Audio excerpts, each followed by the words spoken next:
Hello dear student, I am Sharda Prasad, Assistant Professor from Mechanical Department, Bharati College of Engineering and Technology. Today my topic is B5th Sem subject Dynamic of Machine. Topic Governor. What is governor? The function of governor is to be regulate the mean speed of an engine when there are variation in a load. When the load and the engine increase its speed and decrease, therefore become necessary to increase the supply of working fluid. On the other hand, when the load on the engine decrease, its speed increase, thus less working fluid. It is required to governor automatically control the supply of working fluid, the condition, and keeps mean speed of within certain limit. A little consideration will show that when the load increase, the configuration, when the governor change and the valve moved to increase the supply of the working fluid. Conversely, when the load decrease, the engine speed increase and the governor decrease supply of working fluid. क्या होता है, governor का main काम है main speed को maintain करना और load variation को चेक करना. यदि आपका इंक्रीज हो रहा है तो स्पीड कम हो जाती है और यदि लोड कम हो रहा है तो स्पीड आपकी क्या हो जाएगी, बढ़ जाएगी. तो आगे देखते हैं types of governor. Types of governor में सबसे पहले आता है सेंट्रीफ्यूगल गवर्नर और इनर्शिया गवर्नर. तो सेंट्रीफ्यूगल गवर्नर में भी फर्दर दो टाइप्स हैं. उसमें सेंट्रीफ्यूगल गवर्नर में क्या होता है, एक पेंडुलम टाइप होता है और एक लोडेड टाइप गवर्नर होता है. और यदि पेंडुलम टाइप में वाट गवर्नर आता है और पेंडुलम टाइप और लोडेड टाइप में आपका आता है डेड वेट गवर्नर और स्प्रिंग कंट्रोल गवर्नर. अब यदि हम डेड वेट गवर्नर को पार्ट में यदि डिवाइड करें तो वो होता है पॉटर गवर्नर और प्रोवेल गवर्नर. और फिर प्रोवेल गवर्नर के Hartnell governor, heartening governor, Wilson Hartnell governor और पिंकरिंग गवर्नर आते हैं. ये सब के टाइप्स हैं गवर्नर के. अब मेन आता है सेंट्रीफ्यूगल गवर्नर. सेंट्रीफ्यूगल गवर्नर को समझने से पहले हम उसके पार्ट्स देख लेते हैं. सेंट्रीफ्यूगल गवर्नर में क्या डायग्राम में देखेंगे, आर्म्स हैं जो दोनों तरफ हैं, आर्म्स. फिर होता है एक फ्लाई बॉल होता है जो सेम वेट होता है. फिर बीच में एक स्पिंडल लगा होता है और स्पिंडल जो आर्म्स होती है वो कनेक्ट होती है लिंक से और नीचे में होता है स्लीव्स. फिर एस दिया होगा डायग्राम में, वो एक स्टॉपर है, कितना ऊपर जाएगा और कितना नीचे. फिर नीचे एक बेवल गियर होता है इसमें स्लीव से और एक होता है इंजन शाफ्ट से कनेक्टेड होता है. फिर उसका होता है बेल क्रैंक लीवर होता है, उसी से कनेक्टेड होता है थ्रोटल वाल्व. तो एक सप्लाई ऑफ वर्किंग फ्लूइड होता है, इनलेट होता है और एक आउटलेट होता है. तो इस तरीके से हम डायग्राम को देखते हैं. अब डायग्राम से आगे चलते हैं, देखते हैं. Centrifugal governor are based on the balancing of centrifugal force on the rotating balls by the equal and opposite radial force known as the centrifugal force. Radial force, centrifugal force क्या होता है, opposite force होता है और opposite radial force होता है. और centrifugal force on the rotating ball, उसमें क्या होता है, एक रोटेटिंग बॉल्स होते हैं. It consist of two balls of equal mass. दोनों जो बॉल होंगे equal mass are attached which are attached to arm. This balls are known as governor balls or fly balls. The balls revolves with spindle which is driven by the engine through the bevel gears. The upper ends of the arms pivoted by the spindle so that the balls may rise up, fall down.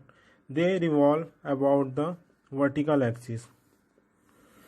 The arms are connected by the links to a sleeve, which is keyed to spindle.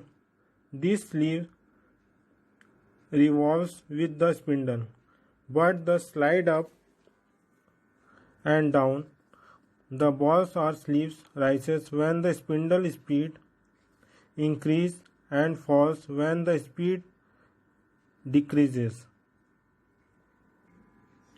The sleeves are revolves with the spindle, but the slide up and down. The balls and the sleeve rises when the spindle speed increases or falls when the speed decreases. In order to limit the travels, the sleeve in upward and downward direction, two stops S and S, एक दो stopper लगे होते हैं S and S are provided on the spindle. Spindle में क्या होता है, दो ऐसे डायग्राम में दिखा होगा जो स्पीड को जो स्टॉपर का काम करते हैं. यदि ऊपर नीचे यदि हमारा स्पिंडल मूव करता है, स्लीव्स मूव करेगा तो उसको स्टॉप करने के लिए. The sleeve are connected to by the bell crank lever और to the throttle valve. Supply of the working fluid decrease when the sleeves rises and the increase when it falls. When the load on the engine is increases, यदि load हम increase करते हैं, the engine and the governor speed decrease. यदि engine increase करेंगे तो engine and the governor speed decrease हो जाएगा. The result in the decrease the centrifugal force on the ball.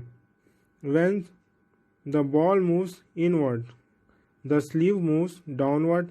The downward movement of the sleeve operated at the throttle wall. At the other end, the bell crank lever to increase the supply of working fluid, and thus engine speed is increased. In this increase, the extra power output is provided by to the balance and the increase the load. When the load on the engine decrease, the engine and the governor speed increases. यदि जब load on the engine का decrease होगा तब क्या होगा, engine and the governor का speed क्या होगा, इंक्रीज होगा. When the result in the increases the centrifugal force on the ball, दस द बॉल मूव्स अपवर्ड. ये क्या होगा, बॉल क्या होगी, अपवर्ड डायरेक्शन में जाएगी. Sleeve राइसेस upward. The upward movement the sleeve reduces the supply of the working fluid.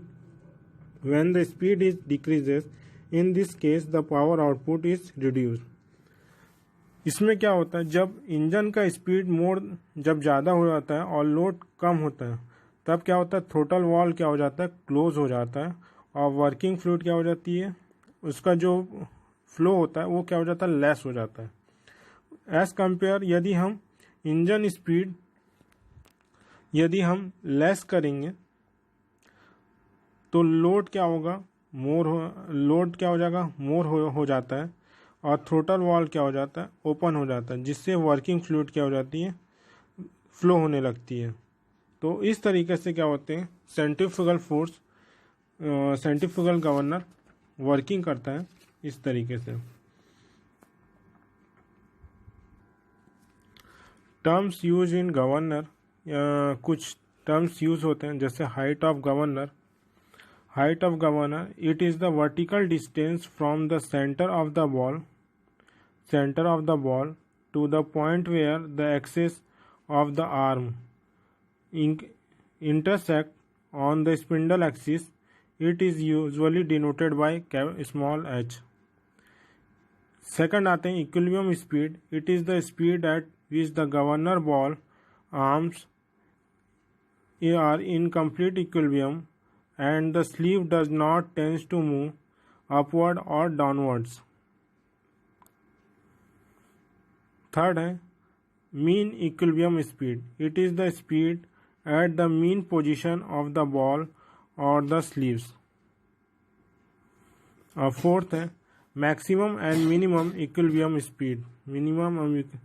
The speed as the maximum and minimum radiation of rotation of the balls without tending to the move either way known as maximum and minimum equilibrium speed respectively. Fifth, sleeve lift. It is the vertical distance which the sleeve travels due to the change in equilibrium speed. Sleeve lift. Hello dear student, I am Sharda Prasad, assistant